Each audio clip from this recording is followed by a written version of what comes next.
Afternoon. Hello, everybody.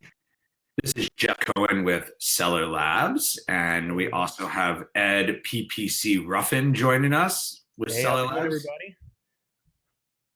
All right, Ed, you ready to dive into some really good stuff? I always am ready to talk about advertising, and if it's advertising on Amazon, I can talk about it all day, but I'll make sure I don't go too far off topic today. We'll keep it to what we have prepared, okay? Yeah, we've got a lot to get through. So I just want to confirm that Caroline can see my screen. My screen share should be on, and I'm going to go into presentation mode here. And then we're going to get started. So everybody ready? Awesome. All right. That's what I like to see. Lots of energetic people. While we're waiting for a few of the late arrivals to show up, how about this question? What are you hoping to get out of this webinar today? Type in what is something that you don't know that you hope that we will answer? Ben, in terms of your question, we're going to share the video, we're going to share the slides, we're going to share everything. So don't worry about anything like that. So let us know what do you hope to get out of this. So we got everything from reducing ACOS to negative keywords to tips and tricks. Awesome. Things that have changed recently, that'll be covered. That's a good one. Awesome. Well, that's all the stuff we're going to cover. Cannibalization. Well, Dustin, I don't know if we're going to get all the way to cannibalization, but it's a lofty goal. Yeah, let's do with PPC. All right. Yeah, PPC is challenging. So let's dig into this. Ready, Ed? Yeah, let's get going. Awesome. Moving into presentation mode. All right, here we go. I guess before we start, just so you know, my name is Jeff Cohen. I've been in the e-commerce space since 2007. I've been working with Amazon sellers since 2013. And Seller Labs manages over 10 million a month in advertising sales. Part of the work that we do is our tool managing sales for clients, our tool Ignite. And we also have a group called Managed Services where we actually manage the accounts. So that is what Ed and his group does. And so what we're kind of sharing with you today is what's going on, what's happening, more importantly, what you can do about it, and what we're going to do about it. We're going to cover the new consolidation of Amazon advertising. We're going to cover some really kind of basic stuff like PPC terminology. We're going to talk about account structure. We're going to talk about effective PPC. And we're going to cover what we call common pitfalls, common mistakes. These are the things that, if you're trying to get going, these are the things you need to avoid. Mm-hmm. Now, before we get started, Ed, go ahead and you can run the poll. Okay. Just want to kind of get a sense here of who's currently running Amazon advertising. Are you currently running Amazon advertising? Go ahead and take this quick poll.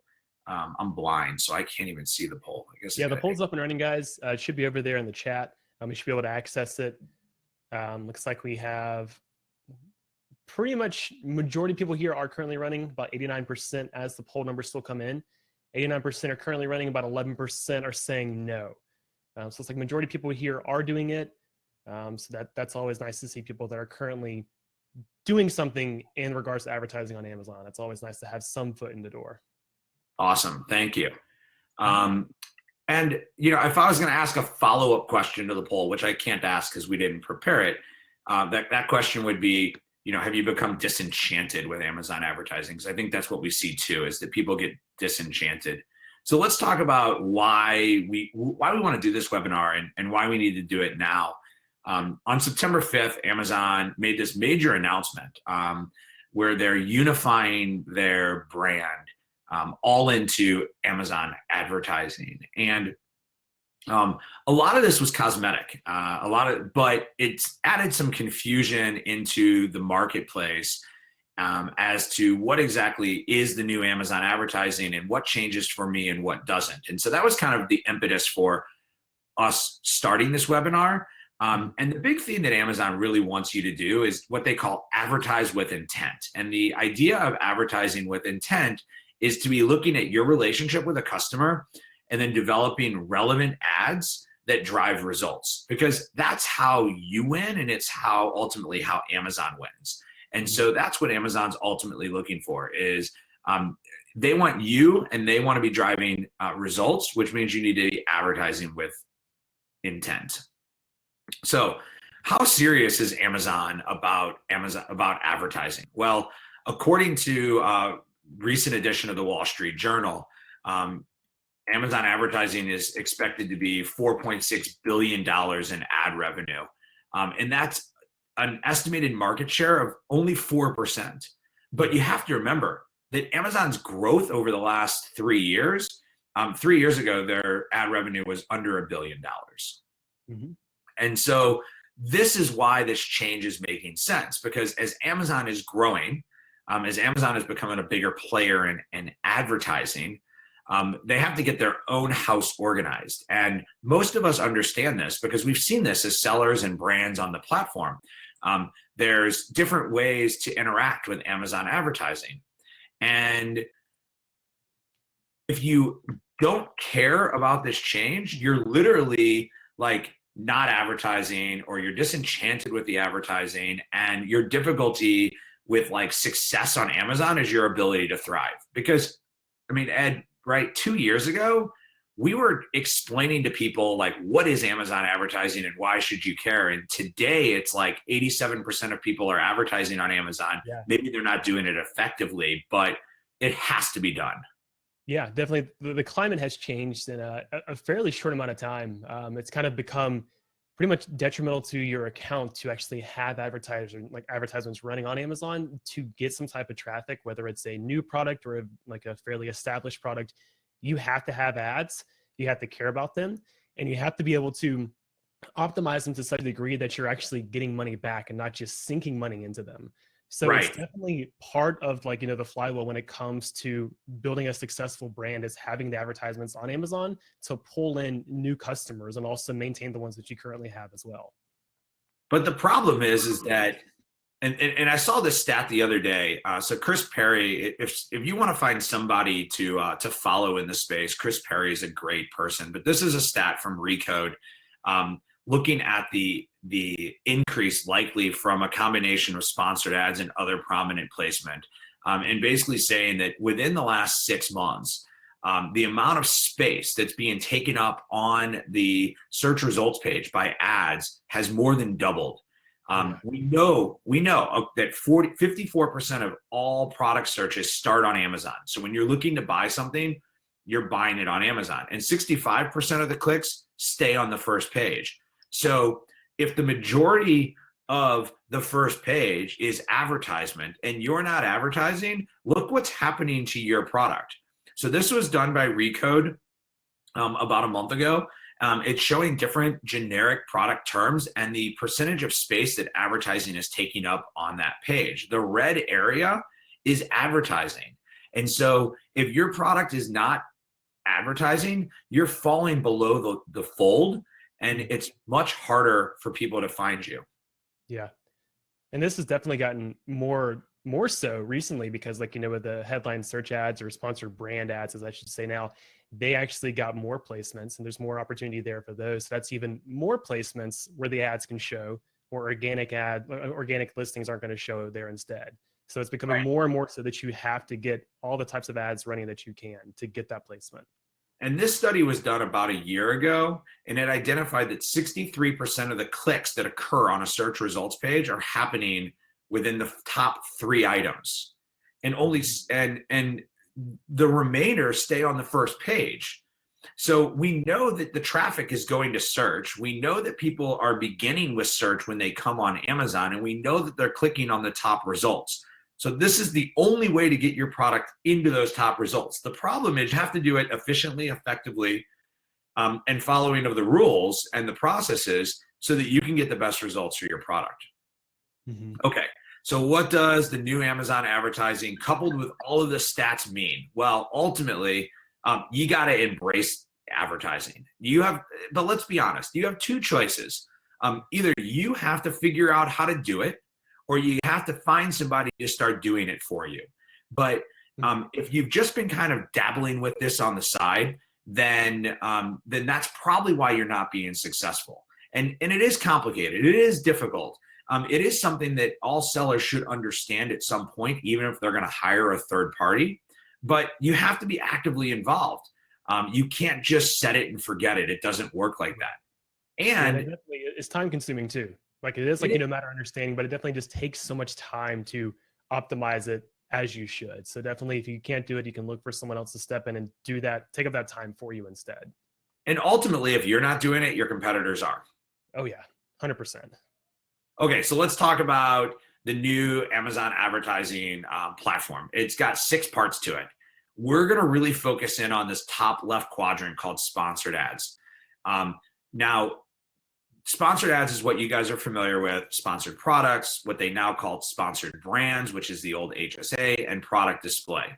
You're also familiar with the new concept of stores, because stores have been something that Amazon's been pushing for probably about 6 months now. It does require brand registry to open up a store. It's a way to send external traffic in and to track that traffic. So you want to create Facebook ads, you send them to your store, you can actually see which of your Facebook ads are converting, and you get that. Now the other 4 quadrants, you as a Amazon advertiser go, oh, well, I want to do display ads and DSP and measurements and video ads. Okay, here's the deal.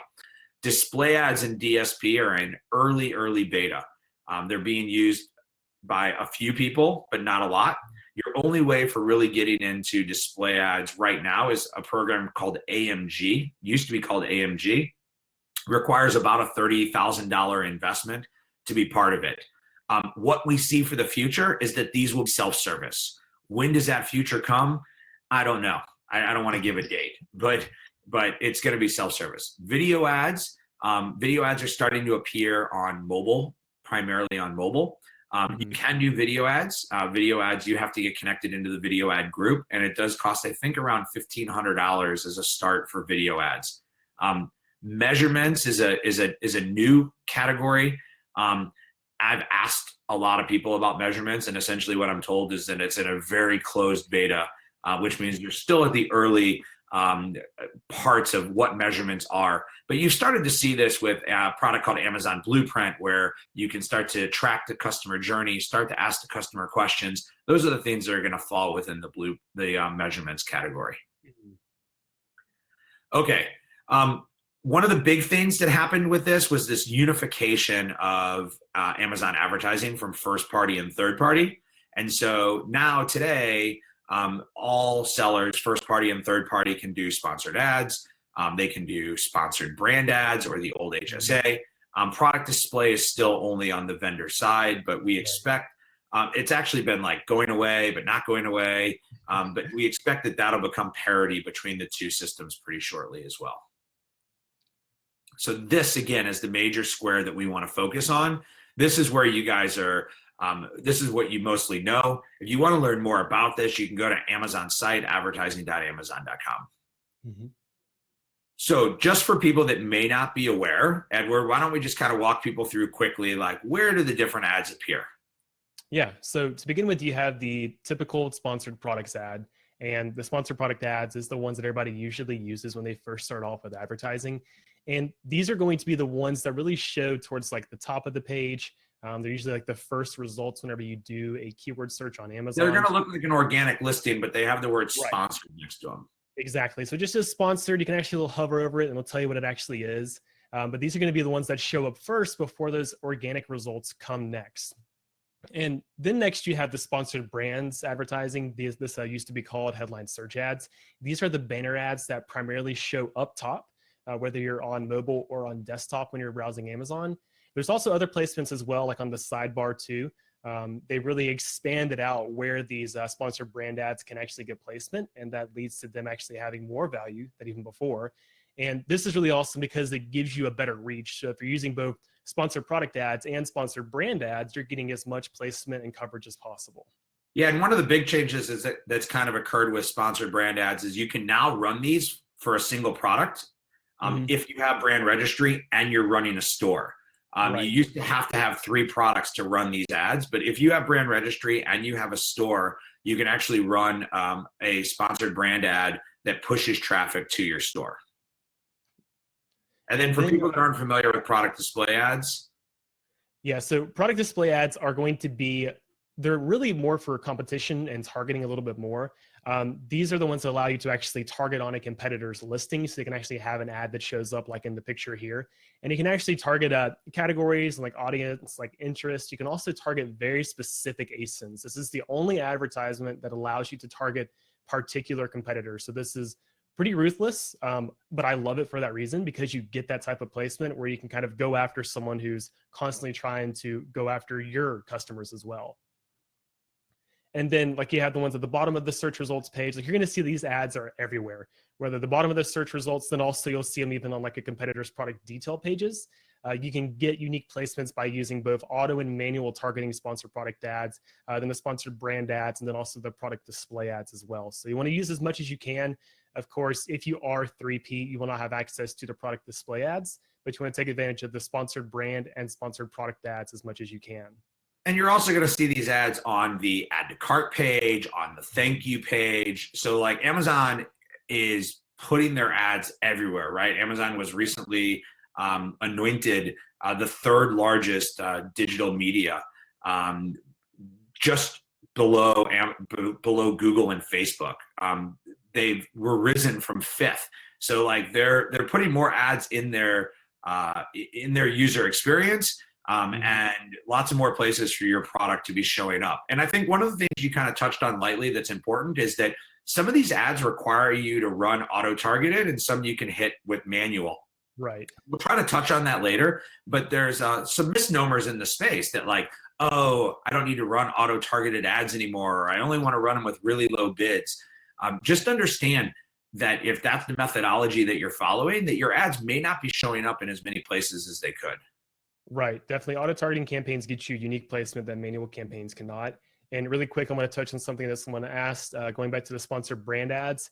In order to run sponsored brand ads, you do have to have brand registry in order to run those and get those going. And of course, it does help if you have a storefront built out, which also requires brand registry. But we'll get back to that soon, I think, as well. So, and maybe Lena or Caroline can add a link to our brand registry webinar for anybody who is not familiar with brand registry or what it takes to be in brand registry. We did a webinar with Amazon, and we have some write-ups and materials on that. Mm-hmm. Okay.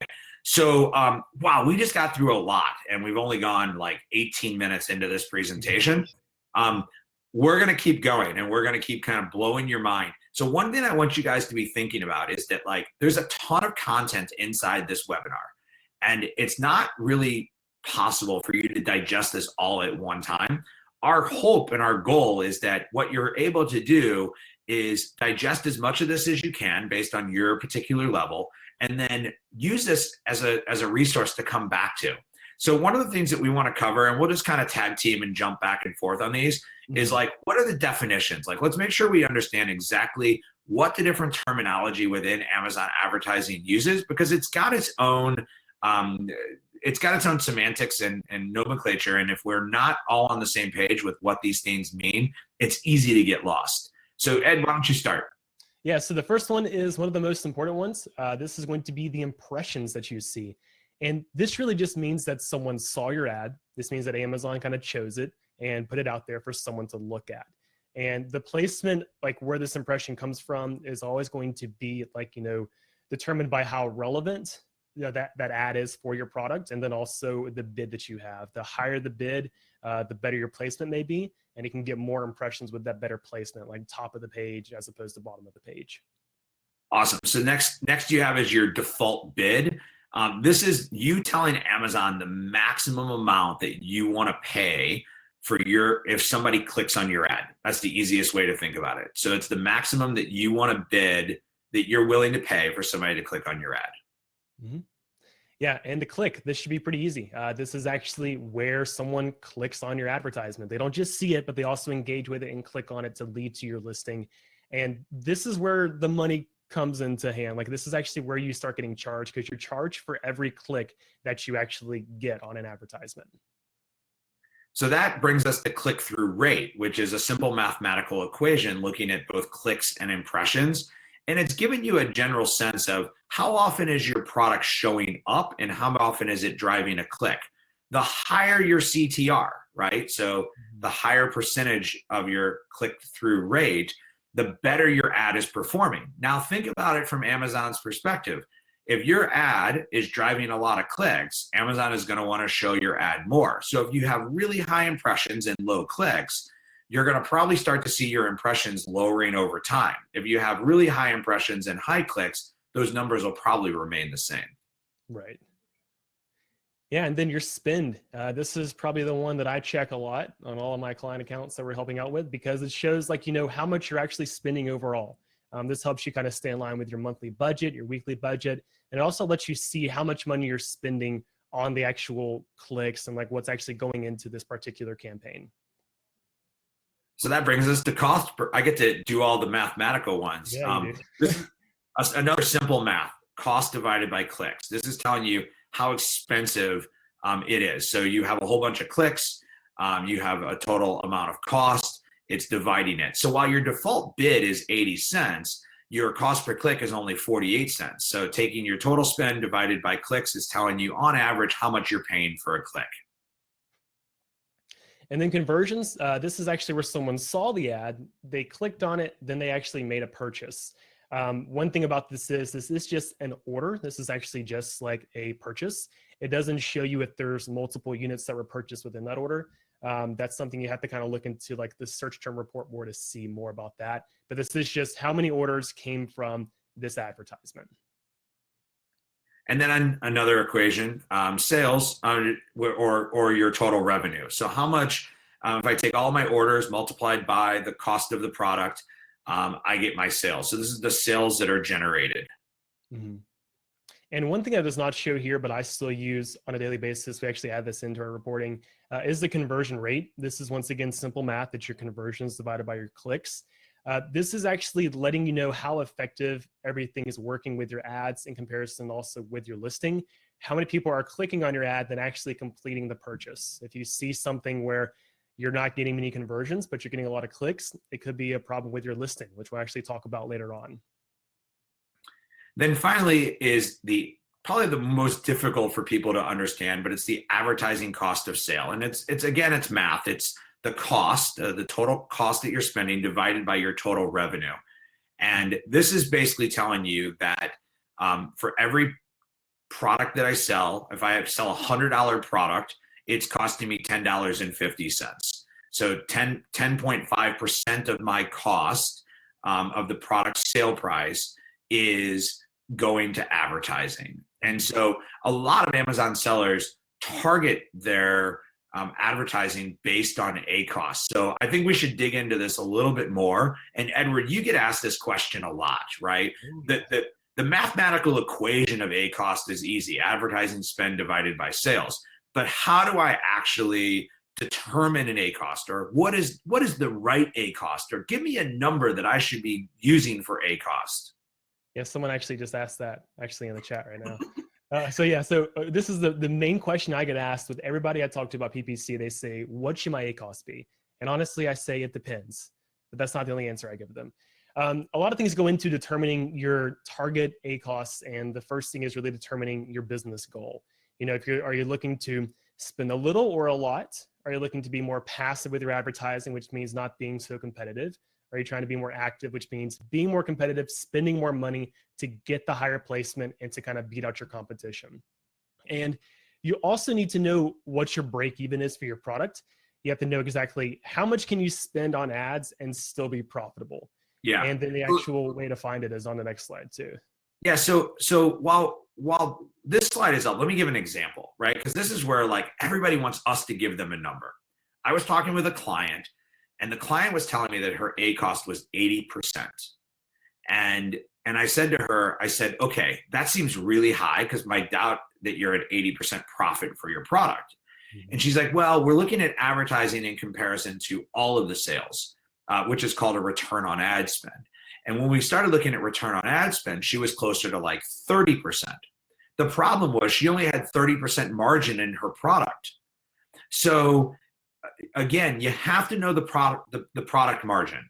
And we have and we can go ahead and link this in the notes.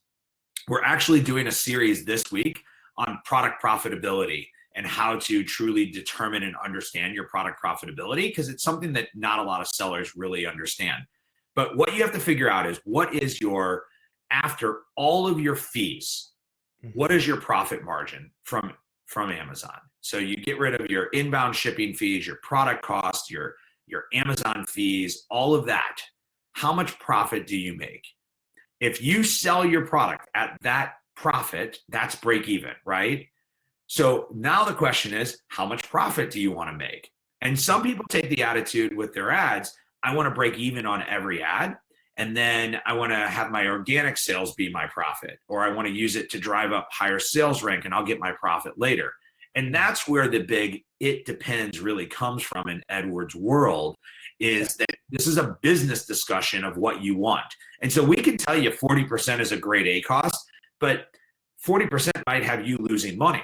I'll tell you that when we have people come to us and say, I'm shooting for an ACoS of 5%, we typically tell them it's really difficult to be successful in advertising on Amazon with a 5% ACoS. So if you have to have a range, my guess is that if you're trying to get somewhere between 15 and 30%, depending on the competitiveness of your product, then when it comes down to it, Amazon advertising is something you should be trying. Right. And then definitely going back to like the 5% metric, people come to us trying to really target a very small ACoS. And when I look into their account, they're achieving it just by doing very minimal advertising with very specific keywords. And then they're saying, well, I also want to get a better reach. I want to be more active in my advertising. And it's extremely hard to reach out and get more traffic and try new keywords without making that ACoS go up slightly during the discovery phase. And that just happens naturally. So yeah, always keep that in mind. So sorry that the answer "it depends" is it depends, but like, this is where Amazon advertising is not a, we're going to tell you what to do and you just follow it. You have to put your own business thoughts and logic to it. So let's dive into the pitfalls, because the solutions really become the way to run optimal campaigns, but it's the pitfalls along the way that lead a lot of people astray. Oh yeah. All right, so this is like one of our favorites, is when people come to us and say, Ignite isn't working. And we go in and we start looking at their campaign organization, and their campaign organization is a total mess. And so before we get into optimal campaign organization, Edward, let's walk people through what the campaign structure within Amazon sponsored ads looks like, and then we'll talk about how to optimize for this structure. Sound good? Yeah, sounds good. All right. So why don't you go ahead and start us with the campaigns? Yeah. So really just, at a high level, campaigns themselves are really just it's kind of a container of grouping products together that, share common keywords or common characteristics that you want to target together. So like if I have a t-shirt that comes in 3 colors, more than likely I'm going to advertise those together inside of one campaign. And there's also a targeting type, like we talked about before. There's the auto targeting campaigns, and there's the manual targeting campaigns. And these, of course, we'll get into more. Auto targeting, you don't get to specify the keywords you want to go after, whereas the manual, you get to specify very directly what type of keywords you want to target. And there's also the daily budget that you have to keep in mind. A daily budget at this point is only done at a campaign level. You cannot set a daily budget at an ad group level or a keyword level. It's only at a full campaign level. Right. Okay, so the next one is the ad group level. And so the ad group is a container of different things that relate to the campaign. And so one of the recommendations that we'll be making later is that at the ad group level, you maybe have a bucket for your exact match, or for your broad match, or for your phrase match. And so your ad groups are going to actually contain the keywords and the products. And so this is kind of that secondary container level. Mm-hmm. It really becomes all about organization when you look at it. Like a campaign is just like breaking it down by a broad organization down to the very, very exact thing you want to target. And that leads to the next portion, which is the keywords. As we discussed before, When you have an auto-targeting campaign, you can't specify exactly what keywords you want to go after. But in a manual targeting campaign, you can specify exactly which keywords you want to target with the ad. And you get to also target those on different match types. You had the broad match, the phrase match, and the exact match, which we'll go into deeper later on. And you also want to be careful to not confuse keywords with search terms. Once again, I'm not just trying to keep everybody in here, but that's something we're going to talk about in more depth later on. So now you've got your campaigns and your ad groups. You have products, which are your ASINs tied to the ad groups, and keywords tied to the ad groups. Now you have the choice of adding in negative keywords. And so negative keywords become things that your product is not. And you can actually set negative keywords either at the ad group level or at the campaign level. So in this particular example, we're talking about a apple slicer, but the apple slicer is not purple. So if people are looking for a purple apple slicer, my product is not a product that they would want. I would create a negative exact or a negative phrase for that, either at the campaign or the ad group level. This is great. Like if your product is metal or stainless steel, you might want negative keywords like plastic. And this is really an optimization piece, because what ultimately happens is you start looking at your search term reports and you'll start to see keywords that you're getting a lot of impressions on and no clicks, or you start to see clicks with no sales. And those are things you really strongly want to think about making negative. And while you can use a tool like Ignite to get recommendations for keywords to make negative, I highly recommend that you are the one who looks at these and says, is that what my product is or not? That's the easiest way to think of negative keywords. If the negative keyword is not what your product is, it's a no-brainer, make the keyword negative. If the keyword is what your product is and it's not performing well, there's other things you may want to try before you make it negative. Right. So, and yeah, well, also on negatives really fast, like if you're not diving in to your search term reports and your keywords and looking for negatives on like a weekly basis, more than likely, your ACoS will be out of control. Like this is one of the best ways to really bring down your ACoS and just clean it up, especially when you have an auto-targeting campaign, to make sure you're not showing up for these crazy terms that have nothing to do with your product. Right. So all together, this creates the structure of sponsored ads, and you have to understand how the structure is built so that you can build your campaigns correctly. So Edward, when you create campaigns for your clients, why don't you talk about the structure that you use for success? Yeah. So on whenever we do like, new campaign creation for clients, a lot of times the first thing that we want to look out for is grouping like products together. And this can take some time if it's a larger account, going through and thinking about how these products should be advertised. But it comes down to grouping the similar products together because they're going to share the same keywords and search terms. And then we usually do 3 ad groups. We do 1 for each match type. And this allows us to move them from one ad group to another as we get more specific with our targeting. Like if we go from broad, then we can move it to phrase and set it as a negative and the broad, and then move it to exact and keep on going down the funnel like that. And hands down, I always say have an auto targeting campaign and a manual targeting campaign as well. You want to have that unique placement. You want to have that campaign that's always doing research for you so you can continue to find more and more search terms that are going to help you down the road. So you're going to have 2 campaigns, 1 for auto, 1 for manual. Within the manual, you're going to have 3. Let's go back to this. You're going to have 2 campaigns, 1 for auto and 1 for manual. Within the manual one, you're going to have 3 ad groups, 1 for broad, 1 for phrase, 1 for exact. Right.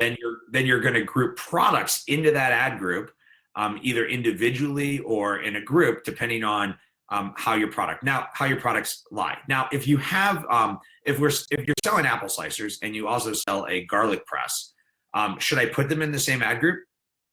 No, definitely not. They're going to be what if I'm targeting a term like kitchen gadget? Yeah, I mean, in that case, you could. If you're just targeting very specific terms for both of those and you're doing like keywords that are only the keywords that they share, you can. You just have to know that you're going to have to drill in a little bit more to see exactly which product was purchased for which keywords, so you can know exactly which keyword led to the sale on which product as the campaign gets larger and has more data to go through. So similar to building a house, if you don't build your campaign structure correctly, you don't have a strong foundation for taking your ads to the next level. Most of the time when we talk to people in our managed service group, what they're telling us is, I don't want to rebuild my campaigns. I just want to optimize my campaigns as they are. And what we ultimately find is that when you try to optimize a poorly structured campaign, you'll never get to the desired results of what you're ultimately looking for. Man, it's so hard. And there are some times where we can step in and we can use existing structure because it has been built out pretty well. But a lot of times it's just like kind of looking at a car accident. I hate to say it. It's just like, I can't really salvage anything from this. Like there's just not enough. But the thing that I want to say about it is that a lot of people look at it and say, I have to use my old campaigns because they have my history.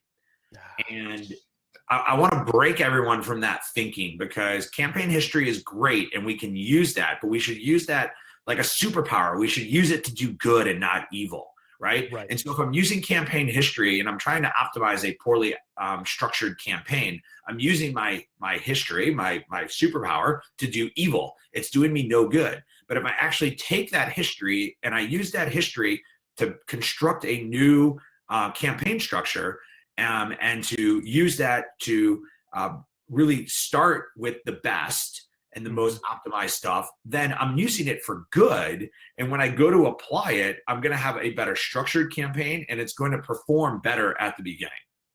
Right. It's kind of like doing your homework before a test. Like the new campaigns are your test, and you're using all that homework and all that studying time that you put into with your older campaigns. You can just pause those, extract all that awesome data, and make a incredible campaign that's going to drive a lot of results right off the bat. No, it's not like taking a test. It's like, I was going to do a third one, but I think we've already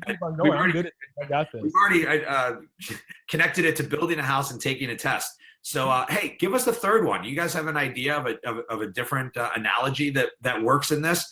Go ahead and hit us up. If we end up using it, we'll send you a t-shirt.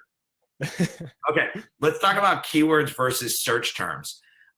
People get really confused about this, but it's really easy. Keywords are what you describe your product as. That's the easiest way to put it. If it has a match type next to it, broad, phrase, or exact, then it's a keyword. So it's what you use to describe it.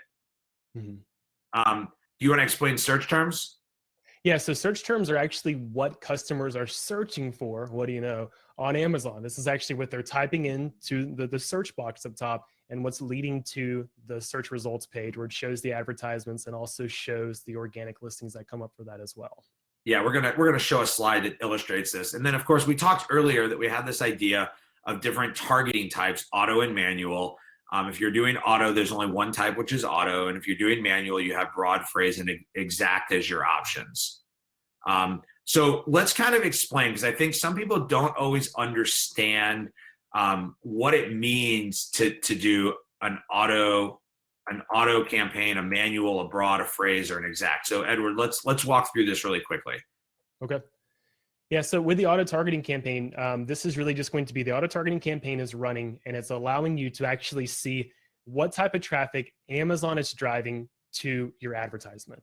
You can see exactly what people are searching for that Amazon is directing back to your ad. This allows you to see if Amazon really knows what your product is, and it really makes sure that you have your listing optimized, because Amazon's able to analyze it, find out what your product is, and then drive the right type of traffic to your advertisement based off of that information. So this is a gold mine of information. It'll give you the type of terms that Amazon thinks your product is. It'll also give you competitor ASINs as well, which is a huge help. And it also will give you some bogus ones that you do have to clean up by setting them as negatives. You have to be sure to do that. Okay, so the next one you have is broad. This is obviously the highest level. Amazon could include a word before, after, in between. So I'm telling Amazon, I'm now on a manual campaign. So I'm telling Amazon that my keyword is apple slicer. And if I have it designated as broad, then it's going to show my ad for green apple slicer good quality, slicer for red apples. It's going to put all of that in. Again, broad is a great place for you to use negative phrases, because you can phrase them out. It's also great for you to find really high performing keywords and move them to phrase. And with phrase, that's where it gets with phrase, it gets a little more down the funnel. Think about, like, you start off with broad, then you go a little more precise with phrase. Phrase is going to be where the specified words, such as apple slicer, it has to stay together. But with the phrase match, it's going to have, words before or after. And it's also going to include, the misspellings, the plurals, or of like a specified words that you're trying to target. So if I have a phrase match for apple slicer, let's see, manual, apple slicer, and core removal may show up. But apple and slicer, those are still right beside each other. They're still together as a phrase. Wow, look at that. It actually makes sense. And then you have like adjustable apple slicers. Once again, you're picking up on the plurals with slicers portion. You have adjustable before, but apple and slicer are still together. So this is where you're getting more specific. And this is what you do when you have a term that you think is working, but you want to do some more research to make sure. So the last one is the exact match, and this is going to be the closest match, the bottom of the funnel. It's really only going to look for misspellings, maybe plurals, maybe a preposition, but it's really looking for the term that you're telling it that you think is the right term for you. So the difference between the keyword and the search term, keyword being apple slicer, search term being the ones in orange, are very, very minor. It's going to be very, very, very minor changes for exact. So those slides are in the wrong spot. Okay, so let's just kind of look at all this together when we look at driving it in from the broad to the phrase to the exact. And we're using the word apple slicer for all of these. And this just kind of shows you how, as you get a little bit deeper down the funnel, you're asking Amazon for less to truly understand what keyword or search term, what keyword you want and what search term a user is looking for. Right. And it's definitely, well, keep this in mind too, because as you can see, this is where you can start seeing what type of negatives you may want to set. For instance, with the broad matches for the keyword apple slicer, at the bottom of this chart, you actually see where it says slicer case for Apple iPhone 6. You may not have thought about this before, but Apple would come up for Apple iPhone. You may want to go ahead and set, iPhone as a phrase negative. So then that way you won't show up for anything that has to do with that in the future. So once again, maybe you're a plastic apple slicer and you're getting stainless steel, or you're a 12-piece apple slicer and you're showing up for an 18-piece wedger. So those are the type of things you're looking for negative. Right. Okay, so the next big issue that we see from people is using too many non-relevant keywords. So you're starting a new campaign and you have to pick keywords. How many keywords, Ed, do you typically recommend to people? And how much variance do you use on those keywords? So, usually we start off with maybe I'd say 5 to 10 or 10 to 15 or so when starting a new campaign, just because when you have so many keywords, first of all, it's really hard to manage. It's a lot of data that you have to sift through. It's a lot of search term reports you have to analyze. And it also causes some overlap too, because you're using a lot of ones that may share some common search terms between them. So we just do I'll say 5 to 15, depending on how much data research you've done on your existing campaigns. And that's a good start. It gives you some good traffic to start off with. Yeah, and here's a tip. There's definitely some people out there from a methodology perspective who recommend that you should have as many long tail keywords as you can. Amazon is an algorithm. Okay, it's a machine learning AI system. I try to use a lot of buzzwords. The more data that you give, Amazon is looking at the performance of your ad group, your campaign.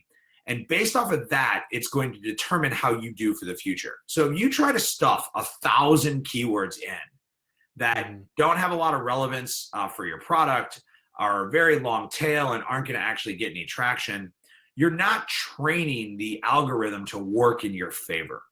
And so the best example I have of this was a client we had about 2 years ago who sold face paint. And her keywords were face and paint. And she was getting a lot of impressions for the word face and for the word paint, but she wasn't getting any clicks because ultimately that's not relevant. So your keywords have to explain what your product is. And again, try to get between 5 and 10 of them. Mm-hmm. Yeah. And then, so this is this is important too. You want to use profitable keywords and user search terms. So this is it's also where you're going to learn some of the data, right? So right. so one of the things that we recommend is that you run auto-targeted campaigns for learning. So as you get that data, you're trying to figure out what your 5 or 10 keywords are for a manual campaign. This is where you're going to find it. Right. Yeah. Because your auto targeting campaigns give you so much information that's constantly showing you which search terms are actually doing really well. And then you can convert those. You can take those search terms out of the auto targeting campaign and put them as keywords in the manual targeting campaign. And this is also a great strategy too, because when you put them in a manual targeting campaign, you can control the bid for that specific keyword as opposed to just a default bid in an auto targeting campaign. Right. Okay, so let's just talk about kind of a simple strategy that you would say to somebody who is looking to get started with Amazon advertising, or they've been doing it, but they need kind of a new methodology, and this is kind of the easy way to get going. Yeah. So, I mean, the first step, of course, is determine your target ACoS. You never want to go into this blindly. You want to have an idea of what your goal is for your spend. And then next, you definitely want to structure your campaigns for success, but also for growth. Do not set your campaigns just for a short term. I would rather you set them up to be running months from now. So make it so you can actually just adjust them and edit them as you need to. The next, like we just talked about, is use profitable keywords and user search terms. There it is again. And you want to optimize your bids to drive traffic, not just traffic, but traffic that actually converts. And then you want to check your campaigns once or twice a week. Yeah. And that leads us to like our next like common pitfall: checking a campaign too often. Yeah, I mean, we start laughing because we laugh because of how many people do this, right? So let's ask a question to the audience. How often do you check your campaigns? And I don't mean just going into Seller Central or Ignite and looking at your data. I mean, how often are you going in and trying to like optimize your campaigns? Ooh, are you doing it once? Yeah, really? Someone said every hour? Yeah. Oh man, there's a lot of people. Should we tell them that Amazon only updates their data like every 6 hours? So like, I'm seeing a lot of weekly, though. A lot of weeklies every few days, 3 times a week. So that's fine.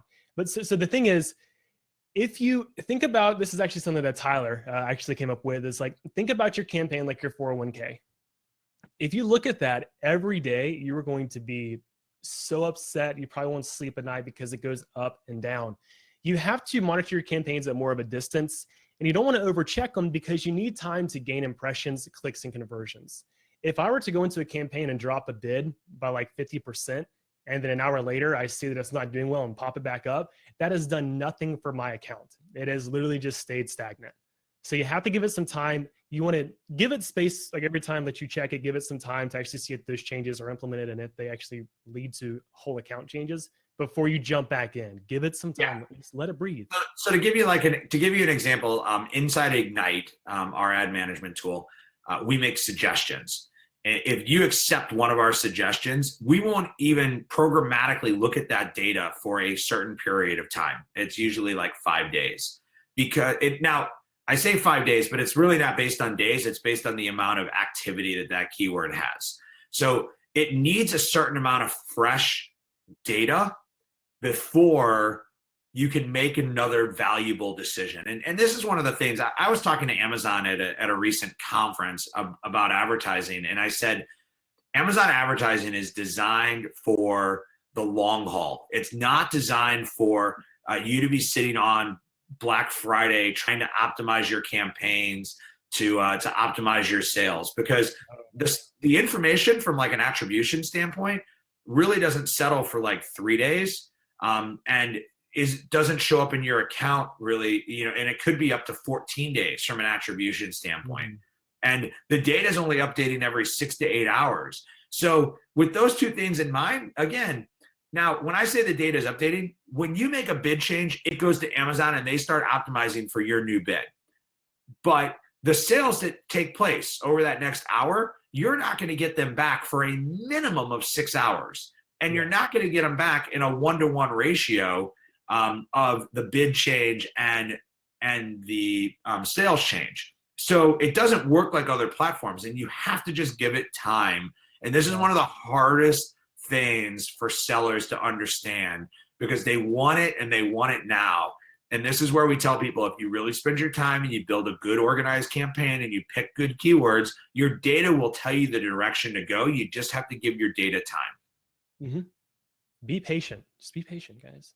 Okay, so I think this is our last common pitfall, keeping bids too low, right? I don't want to spend too much for this. And this kind of, for you and I both learned this, and it kind of defies the common thinking. And so the logic a lot of times is, my ACOS is high, I need to lower my bids.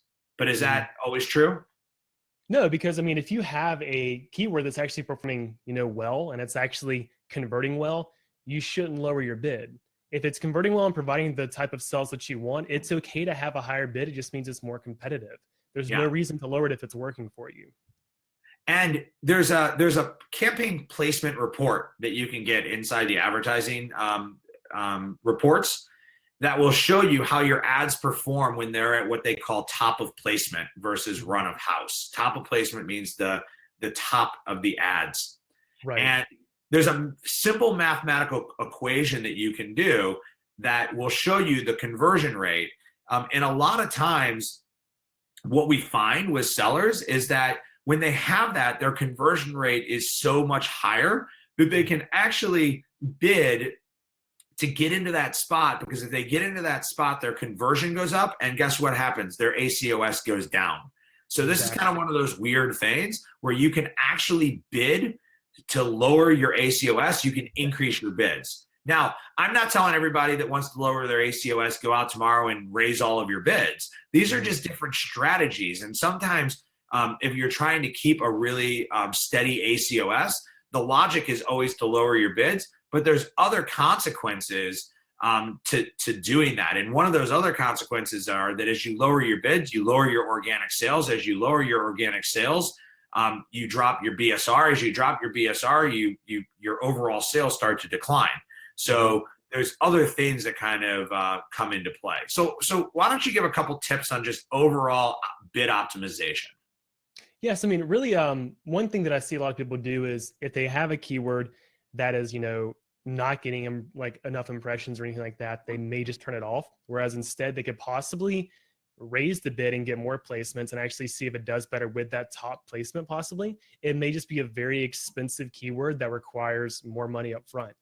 And something else too is kind of on the flip side of that is, if you have, let's see, if you have one that's just getting the clicks and not converting, then you can definitely kind of weigh your odds with that. You do want to have some data before you do decide if you want to pull the trigger, but you can just pause the keyword altogether, or you can just lower the bid so you're not spending as much. Or if you have one that's getting clicks but not converting that often, like for every 10 clicks you get one sell, maybe then you just want to lower your bid so you're not spending as much money to get that sell when it does come around. Yeah, so there's different tips for optimization when it comes to bidding, and it's definitely not a one simple application to your whole to your whole campaign. Right. Okay, so a couple of additional optimization tips. We recommend that you move your bad performing keywords to negative. If you want to increase impressions, meaning you want your ads to show up more, you should increase your bids. And if you are not getting a lot of overall impressions, you may need to add more keywords. You could use a tool like Scope to kind of find keywords, look at your competitors' products. But again, when you're adding keywords, be sure not to use what we call overlapping keywords. So these are, in the broad sense, if Amazon would see both keywords being the same, you don't want to start spreading your impressions across multiple locations. Right. Okay, and don't forget about Hey. So this is, I have a great story on this. We had a client who came to us for managed services, and they wanted us to start optimizing their bids. And we basically said to them, we can't, your campaigns will never perform at an optimal level because your product page is not optimized. Right. And they didn't understand the whole thing, but like their title, their bullets, their photos. I mean, their whole page was not optimized right. And sponsored ads, for people that don't understand, sponsored ads are based on relevance, which is based on your product detail page. So you can't call it a fruit slicer on your product detail page and then go bid for the term apple core, because Amazon may not relate the two as being the same. And so you have to use your listing to tell Amazon what your product is and what your product is not. Otherwise, your ads may not ever show up. Yeah. And something else that goes along with this too is, working towards having reviews and having great images and other things from the customer standpoint. If I click on an ad and it takes me to a listing that tells me nothing about the product and I have no idea about how it actually looks and nobody's really reviewed it yet, I'm way less likely to actually purchase it. So do everything you can on the listing itself to lead some more conversions. And this will help you both organically and with your sponsored product ads, hands down.